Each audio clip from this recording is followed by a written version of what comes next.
नमस्कार दोस्तों, बहुत बहुत स्वागत है आपका एजुकेशन एक्सपर्ट चैनल में।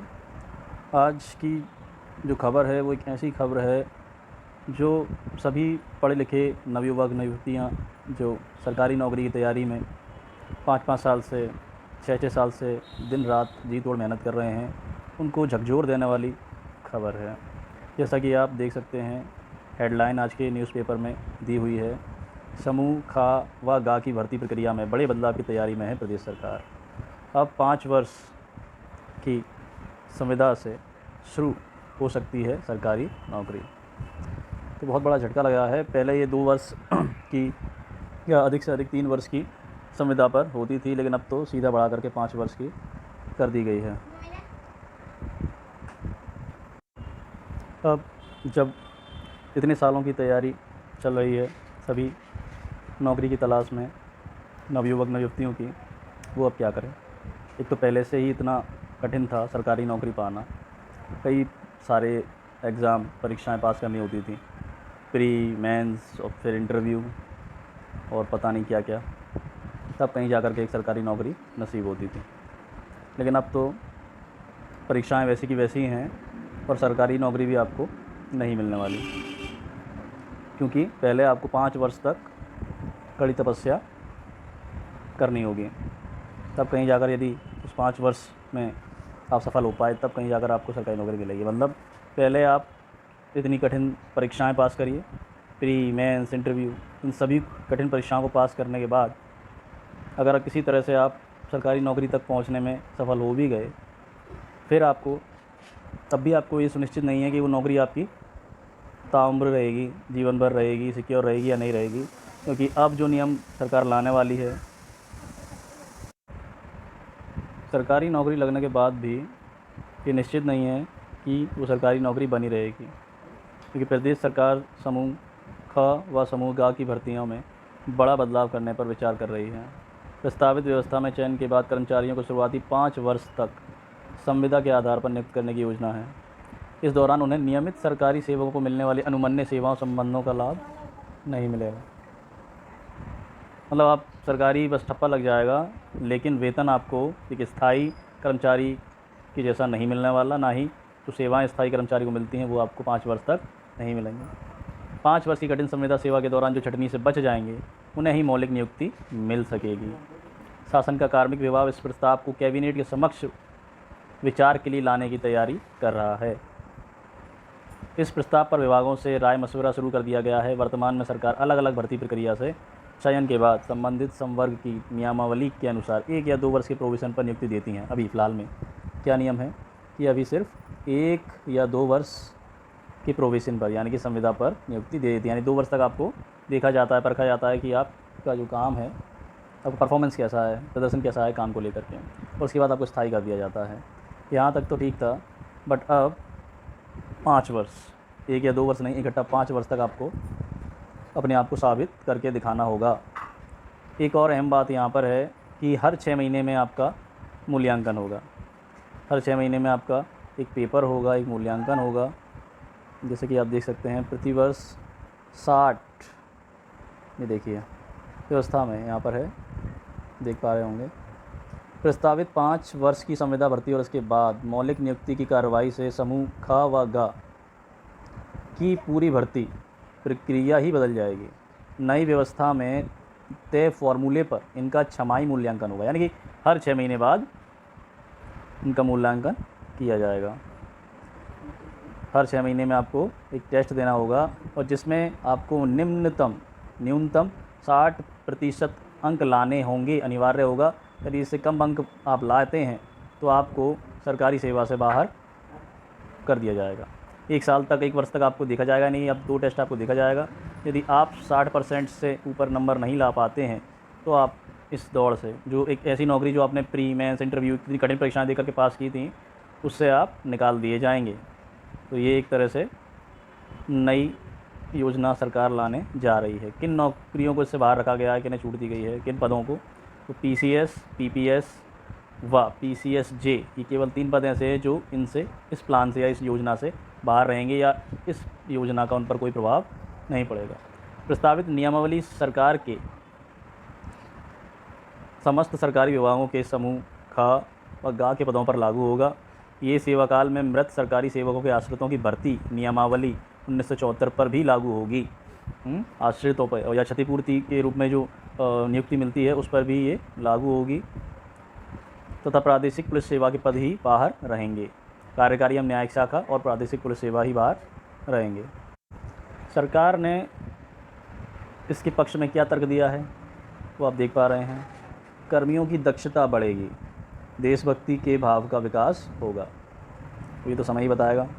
नई व्यवस्था के पक्ष में ये तर्क दिया जा रहा है कि इससे राज्य कर्मचारियों की दक्षता बढ़ाने, नैतिकता, देशभक्ति एवं कर्तव्यपरायणता के मूल्यों का विकास करने में मदद मिलेगी। वित्तीय व्यवहार भी कम होगा। यानी कि एक तरफ सिर्फ एक अकेला आदमी 60,000 रुपये एक अकेले कर्मचारी को देने होते हैं, वहीं इनका एक तरह से इनडायरेक्टली ये कहना चाहते हैं कि 60,000 रुपये में 6 आदमी काम कर सकते हैं, 10,000 रुपये पर मंथ ये इनका प्लान है। ठीक है भाई, तो आप देख लीजिए कि कई सारी चीज़ें बहुत तेज़ी से बदल रही हैं, नई नई नीतियाँ आती जा रही हैं। चूँकि सरकार हर तरह से राज्यसभा में जाएँ या केंद्र में जाएँ, इन्हीं का बहुमत है, तो प्रत्येक योजना बिल सब बड़े आसानी से पारित हो जाते हैं। ठीक है, वर्तमान में अगर बात करें तो वर्तमान में यूपी में सरकारी सेवाओं का जो ब्यौरा है वो भी यहाँ पर दे रखा है। देखिए, समूह का की जो भर्ती जो वैकेंसी है, वैकेंसी नहीं मतलब समूह का में जितने कर्मचारी अभी काम कर रहे हैं वो हैं 26,726 यानी 26,726। वहीं अगर समूह ख की बात करें तो 58,859 58,859। और गा की बात करें तो 8,17,613 8,17,613। और ग्रुप डी या समूह घा की बात करें तो 3,61,605। ये आंकड़े दिए हुए हैं 1 अप्रैल 2019 के अनुसार, मतलब लेटेस्ट आंकड़े हैं ये, है ना। तो आप देख सकते हैं किस तरह से चीज़ें बहुत तेज़ी से ये सरकार धीरे धीरे बदल रही है। ठीक है, इसमें कई सारी चीज़ें जो हैं बदली हैं, जैसे कि यूपी सरकार सेवक अनुशासन एवं अपील नियमावली 1999 लागू नहीं होगी। शासकीय कार्य से यात्रा पर भेजे जाने पर ही यात्रा व अन्य भत्ते मिलेंगे। यानी अगर आप जॉब के काम से, यानी सरकार अगर आपको किसी काम से, उसकी काम से, सरकारी काम से किसी चीज़ कहीं भेज रही है, केवल तभी आपको यात्रा या कोई भी जो भत्ता है वो दिया जाएगा।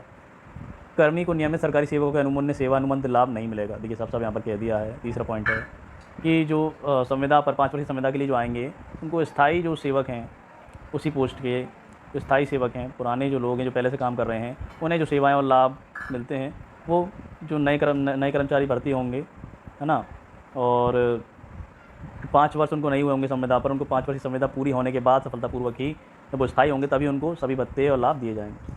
समस्त पद की अर्हताओं का व आरक्षण से आदि से संबंधित प्रमाण पत्र आदि फर्जी पाए जाने पर सेवा समाप्त कर दी जाएगी। तो आप सभी अब देख लीजिए, एक तरह से ऐसा लग रहा है जैसे कि हमने पढ़ लिख करके कोई बहुत बड़ी गलती कर दी है, क्योंकि हमें अपना भविष्य अंधकार में नजर आ रहा है। समझ में नहीं आ रहा कि चीज़ें, मतलब इतने साल जो हमने अलग अलग तरह के एग्ज़ामों की तैयारी करने में बर्बाद की, इतनी अपनी इच्छाएं मार करके पढ़ाई की। हमारा ही मन करता था बाहर जाने का, घूमने का, फिरने का, लेकिन मन में सरकारी नौकरी पाने की ललक थी, इच्छा थी कि चलो कोई नहीं, सरकारी नौकरी लग जाएगी तो कुछ भी, फिर ये घूमना फिरना तो लगा ही रहेगा। फ़िलहाल इस पर फोकस करते हैं। लेकिन आज की सरकार की जो मंशा इस खबर से दिखाई पड़ती है, उससे तो हमें निकट भविष्य में अपनी सरकारी नौकरी लगने की उम्मीद नज़र नहीं आती है। एक अंधकार सा दिखाई पड़ रहा है कि पता नहीं अब क्या होगा। ठीक है, हमें तो कोई और काम आता भी नहीं है, सिर्फ पढ़ना पढ़ाना ही रहा है शुरू से।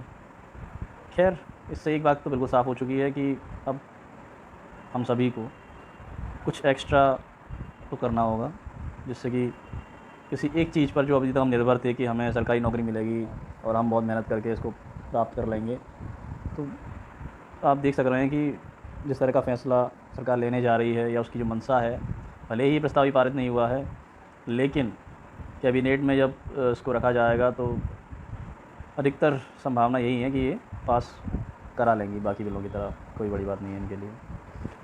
फिर भी देखिए, आप सभी समझदार हैं, आपको ये फ़ैसला कैसा लगता है? आप इसके पक्ष में हैं या इसके विरोध में? कमेंट में बताइएगा और सुझाव दीजिएगा कि हम पढ़े लिखे बेरोज़गारों के लिए अब क्या ऑप्शंस बचते हैं, हम क्या करें। सरकार को ज़रूर ये जवाब देना चाहिए। जो इतनी मेहनत की है पढ़ाई में, हर चीज़ में तैयारी करी है, मन मार करके, इच्छाओं को मार करके हमने फोकस करके, अकेले कमरे में बंद होकर के, किरायों पे रूम ले करके, रेंट पे ले करके, जिस तरह से घर परिवार से दूर रह करके, लगन से त्याग करके, समर्पित होकर पढ़ाई की, तो क्या इसी दिन के लिए की थी कि ऐसा दिन आए जब हमारे सपने टूट जाएं। खैर, सरकार आपकी है, जो चाहे आप करिए। मैं ना तो इस फैसले के पक्ष में हूँ, ना ही इसके पूरी तरह से विरोध में, क्योंकि हर चीज़ की कुछ नेगेटिविटी होती है तो कुछ पॉजिटिविटी भी होती है। अगर हम अपने आप को सरकार की जगह पर रखकर सोचें थोड़ा सा, देखिए आप मुझे गलत ना समझिएगा, मैं अपने विचार साझा कर रहा हूँ। तो जिस तरह से आबादी है उस हमारे देश की, नौकरियाँ बिल्कुल उसके अनुपात में बहुत ही कम हैं, ऊँट के मुँह में जीरा जैसा। हमारी आबादी 137 करोड़ के आसपास है, और जबकि 137 करोड़ लोगों को सरकारी नौकरी देना वास्तव में फ़िलहाल तो संभव दिखाई नहीं देता। तो मुझे ऐसा लगता है कि शायद जो गवर्नमेंट है वो कुछ ऐसा चाह रही है कि सभी को नौकरी मिल जाए, और उसका एक ही तरीका है। ज़ाहिर है कि कोरोना महामारी की वजह से और उससे पहले से ही आर्थिक मंदी चल रही है, हमारी अर्थव्यवस्था की हालत बेहद ख़राब है। तो 60-60 हज़ार रुपये या 50-50 हज़ार, 40-40 हज़ार रुपये जो एक कर्मचारी को तनख्वाह दी जा रही है, उसके एवज में 5-6 लोग आराम से काम कर सकते हैं। 10,000 रुपये मिनिमम अगर हम पकड़ के चलें तो 10,000 रुपये एक छोटे जो कर्मचारी हैं, जो वहाँ से हम शुरू करें तो उसमें 5 से 6 कर्मचारी आराम से हम काम करवा सकते हैं।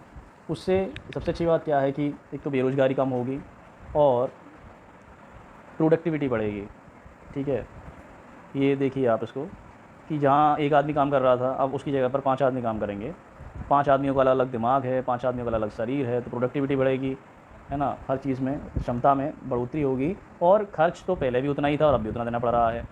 ये एक छोटा-सा उदाहरण है। अगर आपकी खुद की कोई दुकान है और इस समय आप देख ही रहे होंगे कि आप भी क्या कर रहे हैं, जहाँ मैं आपकी बात नहीं कर रहा हूँ, या बहुत सारे जो बिज़नेसमैन दुकानदार हैं वो इसी तरीके से कर रहे हैं। जहाँ उनके 10 नौकर थे या काम करने वाले थे, कर्मचारी थे, वहाँ उन्होंने पहले 10 को वो अफ़ोर्ड कर लेते थे, लेकिन अब 1 को ही अफ़ोर्ड कर पा रहे हैं। तो कुछ उस तरीके से है। अगर थोड़ा-सा समझें इसको, एक पॉजिटिव वे में समझें, सुधार आएगा, क्योंकि सभी के हाथ में रोज़गार आएगा। फिर भी इस फ़ॉर्मूले से भी सभी को नौकरी दे पाना संभव नहीं होगा। तो मेरी तो भाई सभी भाई-बहनों से, सभी मेरे प्यारे जो भी इस वीडियो को देख रहे हैं, सभी भाई-बहनों और सभी पढ़े लिखे नवयुवक, नवयुवतियाँ, भारतवासी मेरे, कि उनसे बस यही प्रार्थना करूँगा कि आप सिर्फ पढ़ाई-लिखाई पर निर्भर ना रहें। कोई भी ऐसा कौशल, इनोवेशन, कुछ भी आय का कोई अन्य स्रोत खुद से पैदा करने का प्रयास करें। खुद से, किसी पर डिपेंड नहीं रहना है हमको, ना सरकार पर, ना घरवालों पर, ना किसी और पर। हमें इस समाज में, इस देश में खुद की पहचान बनानी है, खुद को स्थापित करना है, और अपनी मेहनत, लगन से, अपनी सूझबूझ से खुद का स्वरोज़गार खड़ा करना है। ठीक है, किसी की नौकरी नहीं, किसी का कुछ नहीं, क्योंकि नौकरी एक सीमित है, उससे ज़्यादा हम उसमें कुछ नहीं कर पा सकते। एक बंदी बंधाई सैलरी, हम उस पर आश्रित हो जाते हैं। जबकि बिज़नेस में, इनोवेशन में, स्टार्टअप में नफ़ा और नुकसान दोनों ही जो है हमारे होते हैं, चाहे वो ज़्यादा हो या कम हो, उसी में उन्नति होती है। तो कहीं न कहीं हमें अपने ज्ञान को, हमें अपनी पढ़ाई-लिखाई को अपनी आजीविका से जोड़ना है, और उसी अपने ज्ञान के माध्यम से, अपनी सूझबूझ, बुद्धिमानी के माध्यम से हमें कोई स्वरोज़गार शुरू करके हमें आर्थिक रूप से खुद को सबल बनाना है। ठीक है, तो आज का ये वीडियो मैं ही अपने शब्दों को विराम दूँगा। आपकी जो भी राय है, कमेंट है, जो भी आप मुझसे कहना चाहते हैं, या इस खबर के बारे में आप उसके पक्ष में या विरोध में जो भी कुछ लिखना चाहते हैं, वो कमेंट में बताएं, ताकि मैं आप लोगों की राय जान सकूं। ठीक है, वीडियो देखने के लिए बहुत बहुत धन्यवाद आपका। यदि आप चैनल पर नए हैं तो सब्सक्राइब करिएगा, अगर पसंद आया हो तो लाइक करिए, शेयर करिए। धन्यवाद।